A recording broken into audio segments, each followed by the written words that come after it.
इससे पहले वाली वीडियो में हमने कवर करा था वन वे कम्युनिकेशन और आज हम पढ़ रहे हैं टू वे कम्युनिकेशन।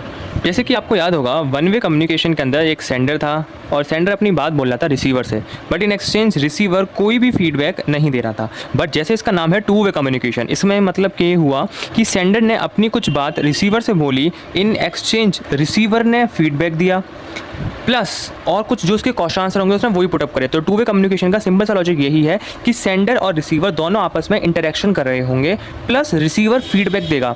कम्युनिकेशन में फीडबैक का बहुत ही बड़ा रोल है। अगर आप यहाँ पे फीडबैक नहीं लिखते हैं और सिर्फ लिखते हैं इंटरेक्शन चल रहा है तो भी ये वन वे कम्युनिकेशन ही काउंट होगा। इसलिए याद रखें, अगर कोई आपसे टू वे कम्युनिकेशन पूछता है तो इट मीन्स आपको कहना होगा कि जहाँ सेंडर इंटरेक्शन कर रहा है रिसीवर से, in exchange receiver gives the feedback. अब जब सेंडर और रिसीवर इसमें इंटरेक्शन कर रहे होते हैं तो इसे हम डायनामिक इंटरेक्शन बोलते हैं। डायनामिक इंटरेक्शन इसलिए बोलते हैं क्योंकि रिसीवर ने अगर कुछ फीडबैक दिया होगा तो मे बी वो पॉजिटिव हो सकता है या मे बी वो नेगेटिव हो सकता है। पॉजिटिव के केस में वो सेंडर के लिए बहुत बढ़िया बात है, नेगेटिव के केस में सेंडर क्या करेगा, उस चीज़ को क्लेरिफाई करने के लिए रिसीवर से दोबारा बात करेगा। तो इस केस में ये डायनामिक प्रोसेस हो जाएगी। इट मीन्स कि रिसीवर कुछ अपनी बात बोलेगा, सेंडर भी कुछ अपनी बात बोलेगा, तो दोनों की कन्वर्सेशन चलती ही रहेगी। एक और बात हम इसमें ध्यान रखेंगे कि सेंडर और रिसीवर इन दोनों में एक रिलेशन और होगा। सेंडर के पास पूरा कंट्रोल होगा मैसेज का। इट मीन्स ये सेंडर पर डिपेंड करता है कि सेंडर कितनी बात रिसीवर को बता रहा है। अगर रिसीवर ने मान लेते हैं किसी टॉपिक के रिलेटेड रिगार्डिंग क्वेश्चन पूछा है तो उस टॉपिक को कितना डेप्थ में, कितना क्लियरली या कितना कंसाइजली बताना है, ये सब डिसाइड करेगा सेंडर। तो सेंडर के पास मैसेज को लेके पूरा कंट्रोल है कि वो या तो मैसेज आपको बहुत शॉर्ट में बता दे या फिर वो मैसेज बहुत डेप्थ में बता दे या फिर चीज़ें क्लियर ही ना करे। तो इसमें सेंडर के पास बहुत ज़्यादा पावर है, रिसीवर के पास पावर है बट इन एक्सचेंज सेंडर से ज़्यादा नहीं है। एक और चीज़ हम इसमें ध्यान रखते हैं कि सेंडर और रिसीवर के बीच में एक बॉन्ड क्रिएट होता है। बॉन्ड क्रिएट क्यों होता है? क्योंकि दोनों के बीच में जब इंटरेक्शन हो रहा होगा तो इसके बहुत ज़्यादा हायर चांसेस हैं कि दोनों के बीच में एक बॉन्ड क्रिएट हो जो मे बी रेस्पेक्टफुल हो या मे बी रेस्पेक्टफुल ना हो, ये बात की बात है, बट एक बॉन्ड इसमें ज़रूर क्रिएट होगा। और दूसरा, इसमें जो रिलेशंस होते हैं वो बहुत ज़्यादा अच्छे बन जाते हैं। रिलेशंस अच्छे बनने का मतलब ये है कि सेंडर से जब आपने रिलेशन अच्छे बनने का मतलब है कि जब सेंडर रिसीवर से बात कर रहा है और रिसीवर भी उसकी बात का रिप्लाई कर रहा है तो सेंडर को लगेगा कि ठीक है, ये इंसान जेन्युइन है और मेरी बात को समझ रहा है। तो सेंडर इंगेज होगा और कॉन्वर्सेशन या फिर और चीज़ों को क्लियर करने के लिए। इसमें आते हैं एग्जाम्पल में आते हैं वीडियो या फिर लाइव चैट। इसमें आप इंटरेक्शन कर रहे होते हैं और दोनों आपस में बात कर रहे होते हैं, कॉन्वर्सेशन बहुत अच्छी होना वो बात की बात है। फोन, सिंपल कॉल, और इसके अंदर एक और आता है employee feedback session. Employee feedback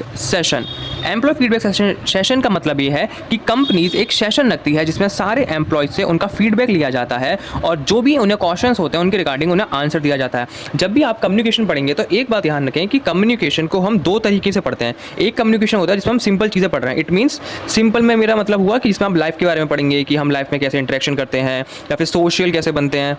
और एक कम्युनिकेशन होता है जो हम ऑर्गेनाइजेशन में यूज़ करते हैं। दोनों कम्युनिकेशन एक ही है। सिंपल में भी हम वही कम्युनिकेशन यूज़ कर रहे हैं, ऑर्गेनाइजेशन में भी वही यूज़ कर रहे हैं, बट दोनों में चेंजेस ये हैं कि यहाँ पे चीज़ें बहुत रिजिडली डिफाइन होती हैं। रिजिडली डिफाइन का मतलब है कि यहाँ पे रूल्स बहुत ज़्यादा हैं प्लस स्ट्रिक्टनेस बहुत ज़्यादा है। फॉर एग्जांपल, जैसे सिंपल कम्युनिकेशन में अपने दोस्त से आप कुछ भी बोल सकते हो या सोशली कुछ भी आप पोस्ट कर सकते हो, बट अगर आप एक ऑर्गेनाइजेशन में हैं तो आप क्या चीज़ पोस्ट कर सकते हैं, कितनी चीज़ें आप सोशल लेवल पर शो कर सकते हैं कंपनी के बारे में, ये पूरी चीज़ डिसाइड करेगी एक ऑर्गेनाइजेशन। और अगर आप उस ऑर्गेनाइजेशन के रूल्स के अगेंस्ट जाते हैं तो कंपनी आपको फायर कर देगी। ध्यान रखिएगा, कम्युनिकेशन हमेशा दो तरीके से आएगा। एक कम्युनिकेशन हम सिंपल पढ़ रहे होंगे जो भी मैं आपको बताता हुआ चलूँगा, और एक ऑर्गेनाइजेशन लेवल पे होगा। अगर हम ऑर्गेनाइजेशन पे टू वे कम्युनिकेशन देखें, हमने समझ लिया कि अगर सिंपल कम्युनिकेशन है तो it means two way communication में इंटरेक्शन हो रहा होगा सेंडर और रिसीवर के बीच में। यहाँ पे फीडबैक होगा और थोड़े बहुत रिलेशंस अच्छे बन सकते हैं या फिर कह सकते हैं इन्फॉर्मेशन डेप्थ हो सकती है। बट अगर हम टू वे कम्युनिकेशन को एज एन ऑर्गेनाइजेशन देखें तो इसमें हम बस कुछ वर्ड्स को चेंज कर देंगे। यहाँ हम बोलेंगे मैनेजर। एक्चुअल में यहाँ पे हम सेंडर को मैनेजर बोल रहे हैं क्योंकि मैनेजर बहुत बड़ी पोस्ट है, और दूसरा इंसान हो गया सबॉर्डिनेट। सबॉर्डिनेट हम हर उस लोअर इंसान को बोल रहे हैं जो मैनेजर से नीचे है।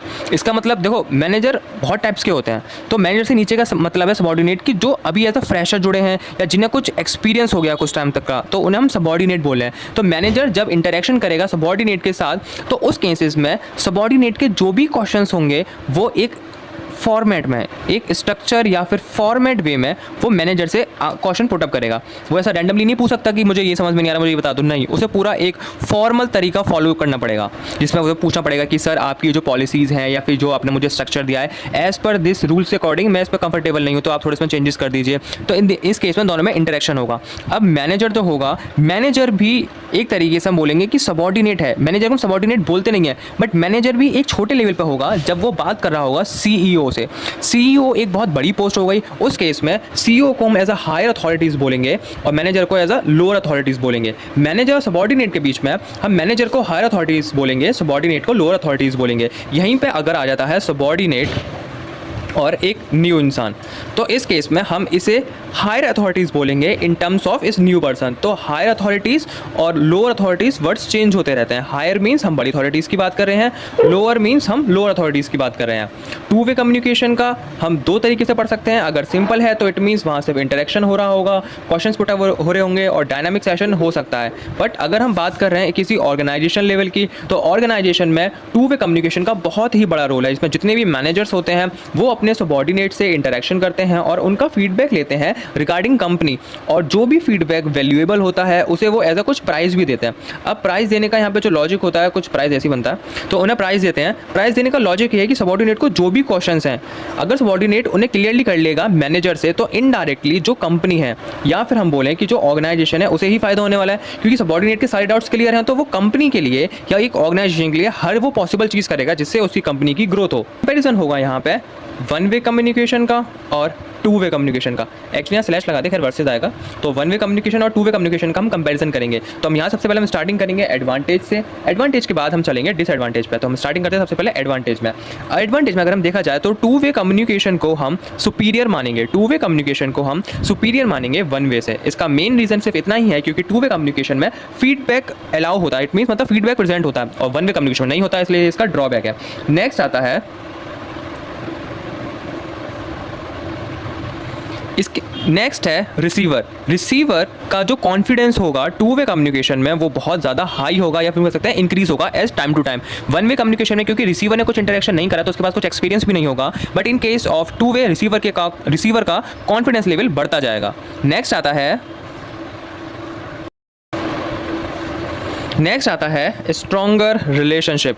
स्ट्रॉन्गर रिलेशनशिप जैसे आप समझ चुके थे, अगर टू वे कम्युनिकेशन है तो इट मीन्स दोनों के बीच में इंटरेक्शन होगा और रिलेशनशिप्स अच्छे होंगे। नेक्स्ट आता है इन्हेंस्ड कोलैबोरेशन। इन्हेंस्ड कोलैबोरेशन का मतलब ये हुआ कि अगर टू वे कम्युनिकेशन हो रहा है तो मे बी उसमें सेंडर है और रिसीवर हो गई, तो इस केस में अगर इन द फ्यूचर में अगर कभी रिक्वायरमेंट पड़ती है सेंडर को रिसीवर की किसी वर्क के रिगार्डिंग, मतलब कुछ काम है जिसमें रिसीवर हेल्प कर सकता है, क्योंकि दोनों में टू वे कम्युनिकेशन हुआ था तो दोनों के बीच में रिलेशंस अच्छे हुए होंगे, तो यहाँ पे जो कोलैबोरेशन इट मीन्स जो हेल्प करनी होगी रिसीवर सेंडर की इजीली हेल्प कर देगा। बट इन केस ऑफ अगर मैं वन वे देखूँ, वन वे में ऐसा बिल्कुल नहीं होगा।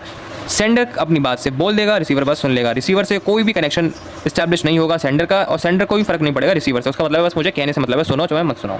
नेक्स्ट आता है डिसएडवांटेज। अब टू वे कम्युनिकेशन के बहुत सारे बेनिफिट्स हैं। यहाँ हम कंपैरिजन कर रहे थे वन वे टू वे, तो मैंने आपको बताया कि टू वे के बहुत सारे बेनिफिशियल भी हैं, बट टू वे के बहुत सारे डिसएडवांटेज भी हैं। सबसे बड़ा जो उसका डिसएडवांटेज है वो है टाइम कंज्यूमिंग। हमेशा याद रखिए कम्युनिकेशन में हम हर चीज़ को एक तो एडवांटेज बताएंगे उसका, और प्लस उसका डिसएडवांटेज भी हमें बताना ही होगा। कम्युनिकेशन में हर चीज़ का एडवांटेज है और हर चीज़ का डिसएडवांटेज है। इसमें आता है टाइम कंज्यूमिंग। ये बहुत सिंपल सा लॉजिक है, अगर आप दोनों इंटरेक्शन कर रहे हैं सेंडर और रिसीवर, और दोनों में इंटरेक्शन हो रहा है, दोनों ये सेंडर पहले रिसीवर को कुछ मैसेज बोला, रिसीवर ने फिर सेंडर को भेजा, अगेन चलती रही प्रोसेस, तो ये टाइम कंज्यूमिंग बहुत ज़्यादा हो जाएगा और टाइम पता ही चलेगा कि कितनी देर से आप लोग बात कर रहे हैं। नेक्स्ट आता है इन्फॉर्मेशन ओवरलोड। इन्फॉर्मेशन ओवरलोड का मतलब क्या हुआ?